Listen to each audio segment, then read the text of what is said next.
जय शरीर रति राम सो सोई याद रही सुजान।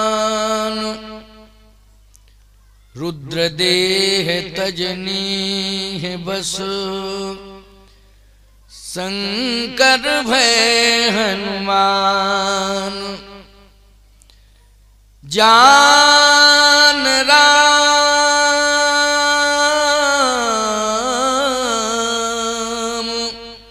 सेवा सरस समझ कीन अनुमान। पुरखाते लड़का भये ओ हरते भय हनुमान। हर मानी भगवान शंकर ही 11वें रुद्र में हनुमान बन गए। भगवान शंकर ये चाहते हैं कि मुझे डायरेक्ट सेवा का अवसर कैसे मिले। जब अपने मूल स्वरूप में भगवान की सेवा करने के लिए जाते हैं तो भगवान पैर पकड़ने लगते होंगे राम जी, क्योंकि कहते आप तो मेरे आराध्य हैं। शिव जी कहते हैं कि मैं आपको अपना आराध्य आपको मानता हूं।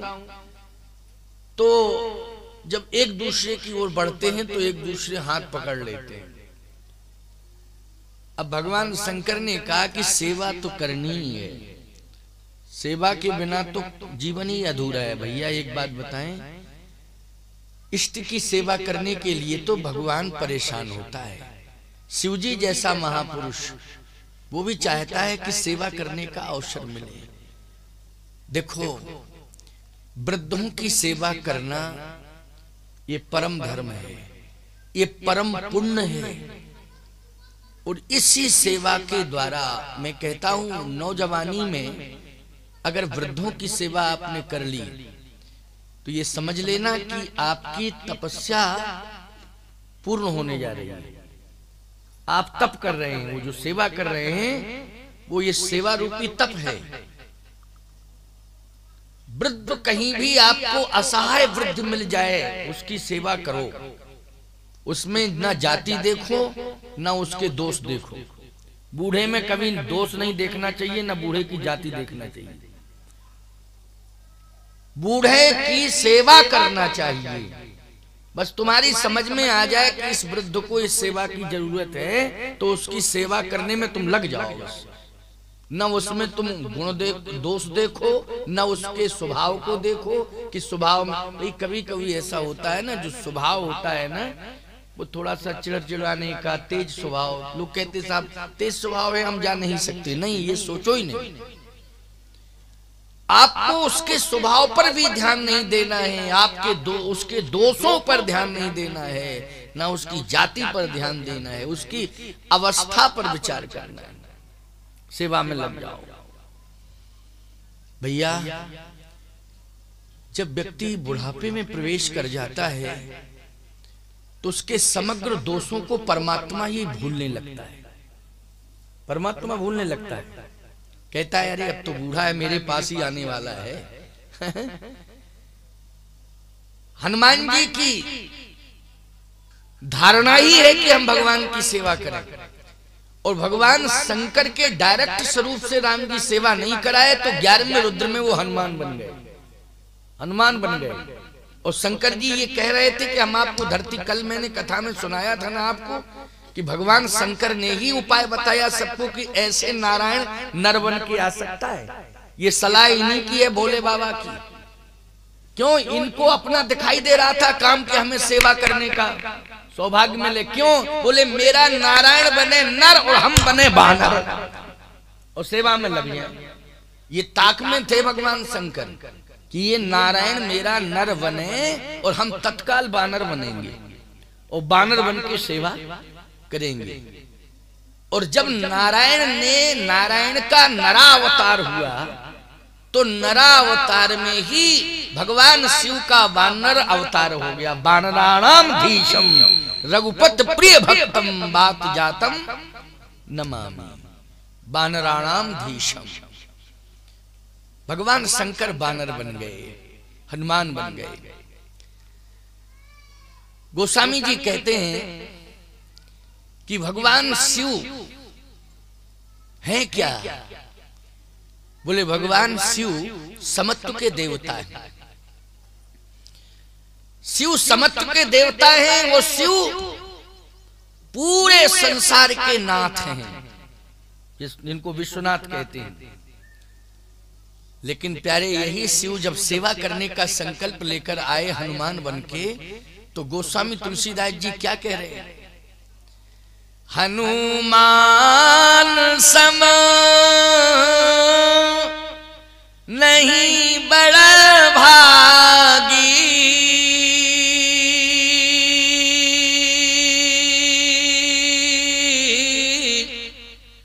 ओ नहीं को राम चरण अनुरागी।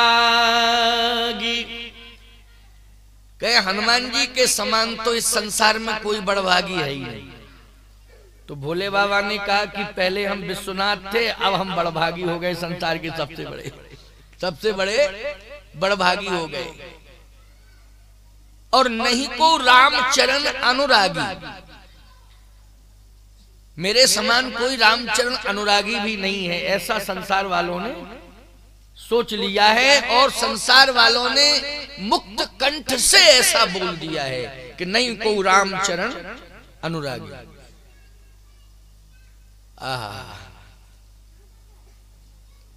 आज मंगलवार है ना,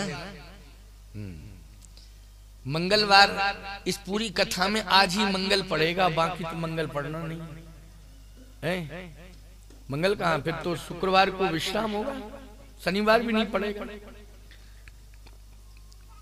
आज के दिन हमें हनुमान जी की कथा सुननी ही चाहिए, हैं? चलो आज सुनाते हैं। हनुमान जी की कथा तो इतनी दिव्य है कि कहना ही क्या। सेवा, भगवान मिल गए हनुमान जी को। भगवान ने हनुमान जी से कहा, ये बताइए कि आप क्या चाह रहे हैं? हनुमान जी ने कहा, मैं आपकी सेवा चाह रहा हूं। का सेवा कई प्रकार की होती है। कौन सी सेवा, कैसी सेवा? हनुमान जी ने कहा कि स्वामी जैसी आज्ञा दे सेवा के लिए वैसी सेवा। हम क्यों कहें कि हम यही सेवा करेंगे? सेवक, असली सेवक वो होता है कि स्वामी सेवा के लिए आदेशित कर दे कि ये सेवा तुम्हें करनी है, ये काम तुम्हें, वो सच्चा सेवक है। वो कहे नहीं नहीं नहीं नहीं, हम तो स्वामी जी के पास बैठे बैठे उनके चरणें दबाते रहेंगे, यही सेवा करेंगे, यही सेवा करेंगे। नहीं नहीं नहीं नहीं, ये सेवा तो हठी सेवा हो गई। हठी सेवा अच्छी नहीं होती है, हठी सेवा अच्छी नहीं होती। एक बार एक बेवकूफ चेला बना लिया मैंने, हाँ, तो वो हठी सेवा में आ गया। और ऐसी हठी सेवा में आया वो कि मैं क्या बताऊं आपको। हम जून के महीने में कथा कहने गए तो उसने इतनी अच्छी व्यवस्था की, वो मूर्ख चेला ने नहीं, वो होशियार चेला था। उसने इतनी अच्छी जून में व्यवस्था की कि 2-2 कूलर रख दिए और तमाम ठंडा वातावरण कर दिया, बर्फ मंगाया, जाने क्या क्या इंतजाम किया। वो कांच के पर्दे लगाए और उसमें बर्फ का छिड़काव कराया, जिससे गुरुजी को डायरेक्ट जो है एसी फेसी नहीं था, तो उसने ठंडा वातावरण वैसे बना दिया। अब वो मूर्ख चेला देख रहा था क्या कि गुरुजी की ऐसी सेवा हम भी करेंगे। अब उसने बुलाया जनवरी में, तो बर्फ मंगाया उसने और वो सब लगा दिया, सब कूलर उलर 2-2 रख दिए। जैसे ही मैं पहुंचा मैंने कहा ये इंतजाम, बोले आप ही के लिए सर। हमने कहा कार्यक्रम करा रहा है कि अंतिम क्रिया कर रहा है, ये बता पहले। क्यों भाई, ये कार्यक्रम है कि क्रियाकर्म है इसमें बताओ। ये सब तू ठंडा, बोले हम पड़ोसी से कमजोर थोड़ी हैं गुरुजी, क्या बात करते हो, हम इससे कम नहीं हैं। जैसा इसने किया है सेवा, वैसे उससे अच्छी हम करेंगे सेवा। इसने 1 कुंटल बर्फ मंगाया था, मैंने 2 कुंटल मंगाया है। हमने कहा महीना कौन सा था, बोले महीना से क्या लेना देना? हमने कहा मूर्ख है क्या, महीने से मतलब है तो मरने से मतलब है क्या? जब महीने से मतलब नहीं है, हट हट। सेवक को विचार भी करना चाहिए। सेवा करने जाए, ताकत है पहलवानी की सेवक के पास, स्वामी है कमजोर, तो उसको विवेक से सेवा करनी चाहिए कि पूरी ताकत लगा के करनी चाहिए सेवा? बोलो भाई। हनुमान जी ऐसे सेवक मिले राम जी को ऐसे हनुमान जी सेवक मिले कि बुद्धिमताम वरिष्ठम, जय हनुमान ज्ञान गुण सागर, जय हनुमान ज्ञान गुण सागर, बुद्धिमताम वरिष्ठम। जबकि हैं अतुलित बल धाम, अतुलित बल के धाम हैं, लेकिन स्वामी क्या चाह रहा है विवेक से सोचते हैं, सेवा वैसी करते हैं। ऐसा सेवक को होना चाहिए। अगर विवेक नहीं है किसी के पास तो सत्संग में आ जाओ, बिन सत्संग विवेक न होई। नहीं है विवेक तो सत्संग में आ जाओ, क्या दिक्कत है? यहां से विवेक ले लो। अब बोलो सत्संग में ये विवेक ही तो मिल रहा है, क्या मिल रहा है? विवेक मिल रहा है। ये कितना बढ़िया साधन है।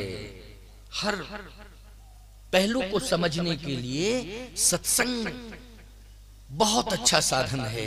जिंदगी जीने की कला सीखने के लिए सत्संग बहुत अच्छा साधन है, और मुक्ति के मार्ग को प्रशस्त करने के लिए सत्संग बहुत अच्छा साधन है।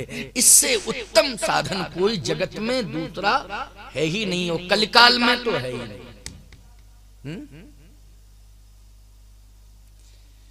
आपको ये सौभाग्य मिल गया है, हनुमान जी ने ही दिला दिया, शिव जी ने दिला दिया। और ये बाल समाज मानस मंडली का प्रयास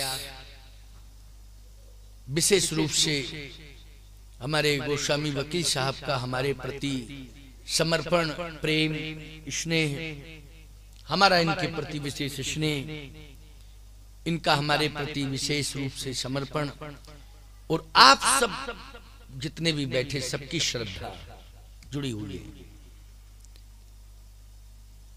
और हमें ऐसा अनुभव होता है कि मैं ग्राम चर्रा में कथा नहीं कह रहा हूं, मैं तो चित्रकूट धाम में कथा कह रहा हूं। क्योंकि चित्रकूट भौगोलिक दृष्टि से अगर देखा जाए तो यहां से 600 किलोमीटर पड़ेगा, 700 किलोमीटर पड़ेगा, लेकिन आध्यात्मिक दृष्टि से अगर देखा जाए तो चित्रकूट यही है। भाई बात मैं स्पष्ट बोल रहा हूं, ऐसा नहीं कि मैंने भावुकता में कोई बात कह दी है कि मैं चित्रकूट में बैठा हूं। भावुकता नहीं, आध्यात्मिकता। भावुकता तो जुड़ी हुई है, लेकिन आध्यात्मिकता कैसे?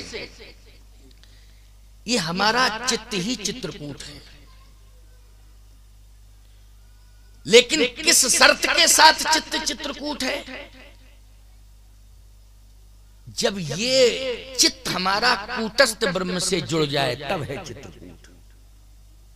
कूटस्थ, वेदांत में ब्रह्म को कूटस्थ कहते हैं। वेदांत में वैसे कूट मानी पर्वत होता है, लेकिन ब्रह्म को क्या कहते हैं वेदांत में? कूटस्थ। कभी वेदांतियों के पास जाकर के वहां समझना, कूटस्थ ब्रह्म है, कूटस्थ। तो प्यारे, आप सबका चित्त राम कथा रूपी कूटस्थ ब्रह्म से जुड़ गया है, तो आपका ये परसर चित्रकूट धाम बन गया है प्यारे। इसको चित्रकूट कहते हैं। अब ये आकाट है, कोई माई का लाल इससे चैलेंज नहीं कर सकता है कि आपने चित्रकूट कैसे कह दिया। बोलो भाई। हाँ, आध्यात्मिक दृष्टि से है, भौगोलिक दृष्टि से और राजस्व रिकॉर्ड में तो चल रही है, ग्राम चल रहा है। चित्रकूट धाम में बैठे आप, चित्त का चित्रकूट।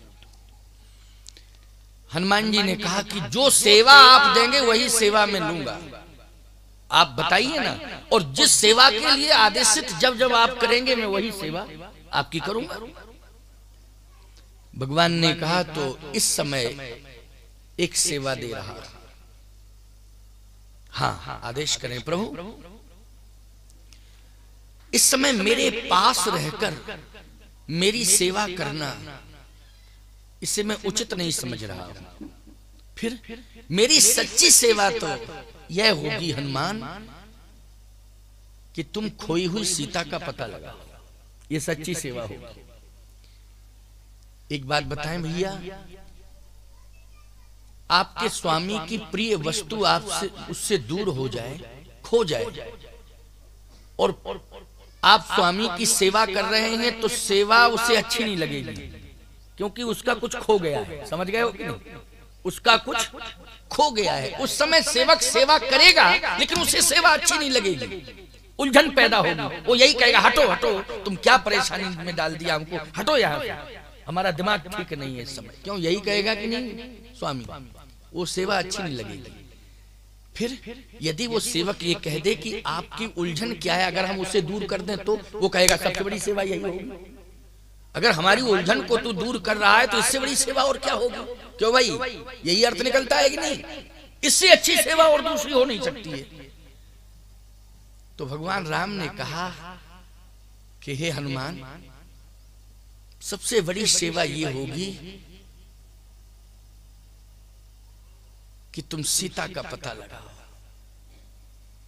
सीता को मैंने कैसे प्राप्त किया था हनुमान, ये मैं ही जानता हूं। सीता के पिता को मेरे पिता के पास नहीं जाना पड़ा, सीता को खोजने के लिए मैं स्वयं निकल पड़ा था। बोलो भाई, सीता को पाने के लिए बताओ, जनक जी गए थे क्या? जनक जी गए थे अयोध्या? महाराज श्री दशरथ से कोई बात की थी? राम जी के पिता से कोई बात की थी क्या है कि मेरी बेटी है, आपके बेटे के साथ में विवाह करना चाहता हूं?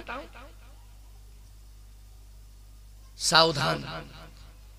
ना दशरथ जी ने प्रयास किया था जनक जी के पास जाके, बोलो, ना तो दशरथ जी ने प्रयास किया था कि जनक जी के पास गए हों कि आपकी बेटी है और मैं चाहता हूं कि मेरे बेटे से आपकी बेटी का विवाह हो जाए। भाई दोनों में से किसी एक को संपर्क करना पड़ता है कि नहीं? या तो बेटे का बाप संपर्क करे या बेटी का बाप संपर्क करे भाई। लेकिन यहां तो भगवान राम स्वयं गए। बोलो, गए स्वयं कि नहीं? और धनुष यज्ञ जनक जी ने किया था, लेकिन प्रभु श्री राम ने उस धनुष यज्ञ को स्वयंवर में बदल दिया। बोलो, बदल दिया कि नहीं? अगर ठीक से रामायण पढ़ो तो अर्थ समझ में आ जाएगा। धनुष यज्ञ को स्वयंवर में बदल दिया। सीय स्वयंवर देखिए जाई,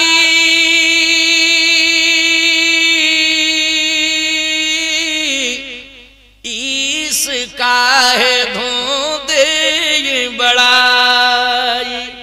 सीए स्वयंवर देखिए जाए। जबकि धनुष यज्ञ सुन रघुकुल ना था, लेकिन सीए स्वयंवर देखिए जाए। बहुत अंतर है, जमीन आसमान का अंतर होता है धनुष यज्ञ में स्वयंवर में। व्याख्या की जाए, धनुष यज्ञ का मतलब है कि शर्त है धनुष टूटे तब, जो तोड़े उसी के गले में जयमाल। और स्वयंवर का मतलब है कन्या स्वयं जिसका वर्ण करे, वो स्वयंवर है। तो मैंने जनक के पिता महाराज श्री जनक ने, श्री जानकी जी के पिता ने, जनक जी ने तो धनुष यज्ञ का प्रोग्राम रखा था, लेकिन हनुमान उस धनुष यज्ञ को मैंने स्वयंवर में बदल दिया था, क्योंकि मैं सीता को पाना चाहता था। जिस दिन मेरा जन्म हुआ अयोध्या में, उसी दिन मेरा सीता को पाने का लक्ष्य हो गया था।